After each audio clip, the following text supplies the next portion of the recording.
অসমত কোনো হিন্দু লোকৰ মাটি মুছলমানে ক্ৰয় কৰিব নোৱাৰিব। যোৰহাটৰ পৰাজয়ক 2029ত ভব্য বিজয়লৈ পৰিৱৰ্তন কৰা হ'ব। বিটিচিত অকলেই নিৰ্বাচনত প্ৰতিদ্বন্দ্বিতা কৰিব বিজেপিয়ে।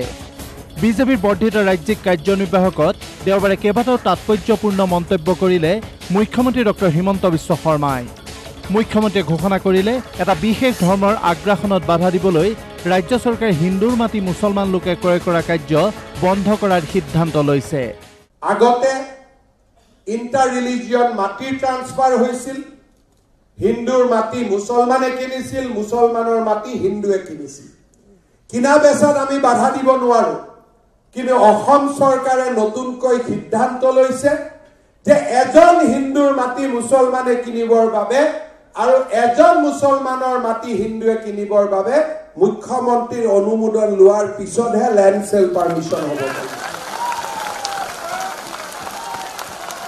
মুখ্যমন্ত্ৰীৰ অনুমোদন লোৱাৰ পিছতহে ল্যান্ড সেল পাৰমিশন ল'ব পাৰিব। যোৰহাটৰ পৰাজয়ৰ প্ৰসংগ উলিয়াই মুখ্যমন্ত্ৰীয়ে ক'লে, এতিয়াৰে পৰা আমি চেষ্টা কৰিম এই পৰাজয়ক 2029ত ভব্য বিজয়লৈ পৰিৱৰ্তন কৰিবলৈ।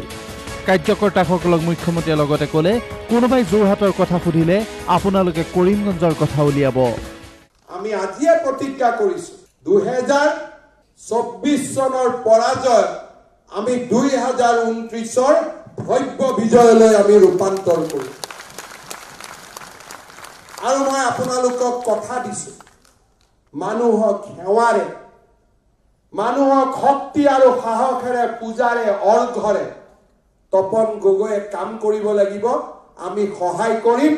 যোৰহাট আমাৰ আছিল, আমাৰ থাকিব। কাৰ্যনিৰ্বাহক বৈঠকত মুখ্যমন্ত্ৰীয়ে ক'লে, বিজেপিৰ সহায় অবিহনে কোকৰাঝাৰত এইবাৰ কোনো কাৰণতে UPPL জয়ী হ'ব নোৱাৰিলেহেঁতেন। তাৰ পিছতে মুখ্যমন্ত্ৰীৰ ঘোষণা, অহা বিটিচি নিৰ্বাচন বিজেপিয়ে অকলেই খেলিব। ভাৰতীয় জনতা পাৰ্টিৰ কাৰ্যকৰ্তাই এই বিজয়ত আটাইতকৈ ডাঙৰ ভূমিকা গ্ৰহণ কৰিছে।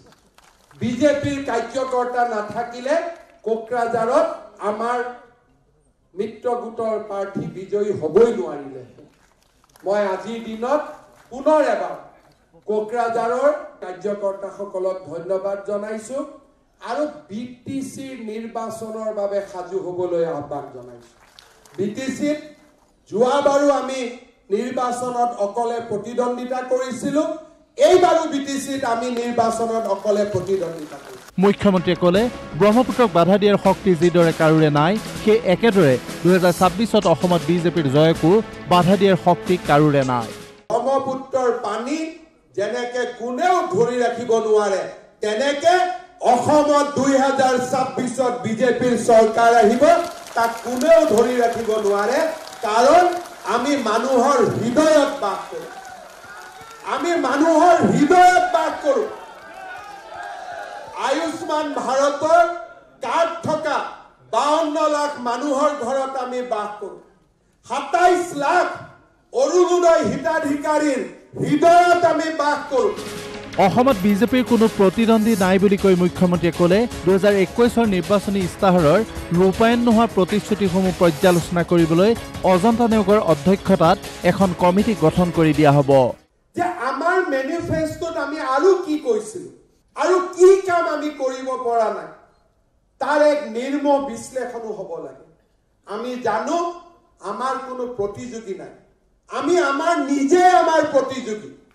আৰু সেইকাৰণে আজি আমি সভাপতি মহোদয়ক যোৱা ৰাতি মই অনুৰোধ কৰিছিলো যে এখন কমিটি কৰি দিয়ক আৰু আমি বিশ্লেষণ কৰোঁ যে 19-21ত আমি কি কৈছিলো আৰু কোনখিনি কাম আমি কৰিব পৰা নাই। বিজেপিৰ একাংশ নেতাৰ কংগ্ৰেছ গণমন সন্দৰ্ভত তাচ্ছিল্য কৰি মুখ্যমন্ত্ৰীয়ে ক'লে, ৰাষ্ট্ৰীয় স্বয়ংসেৱক সংঘৰ নিষ্ঠাবান কৰ্মীয়ে এতিয়া ৰাজীৱ ভৱনতো ভাৰত মাতা কি জয় শ্লোগান দিব। নতুন আৰু পুৰণাৰ কথা ওলাই দুই-এজন আমাৰ বন্ধু কংগ্ৰেছ দলত যোগদান কৰিছে। মই ভাল পাইছো। ৰাষ্ট্ৰীয় স্বয়ংসেৱক সংঘৰ আন্দোলন ৰাজীৱ ভৱনলৈ বিস্তাৰিত হওক, তাক মই নিশ্চয় কামনা কৰিম। কাৰণ আমাৰ কামেই হৈছে সমাজৰ প্ৰতিটো পৰ্যায়তে বিস্তাৰ কৰা।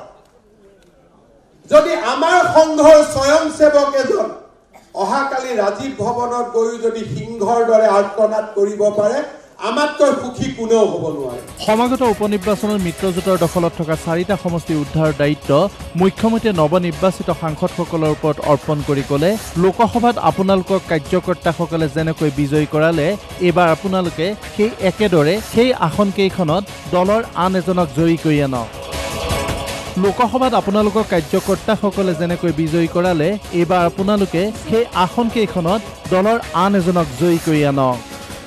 কংগ্ৰেছক কঠোৰ ভাষাৰে সমালোচনা কৰি মুখ্যমন্ত্ৰীয়ে ক'লে, 60 বছৰ অসমক শাসন কৰাৰ পিছত, দেশক শাসন কৰাৰ পিছত 3খন আসনতে তেওঁলোক সন্তুষ্ট আৰু তেওঁলোকে ক'ত জিকিছে, কোন জাগাত গৈ জিকিছে তাক বিশ্লেষণৰ প্ৰয়োজন নাই।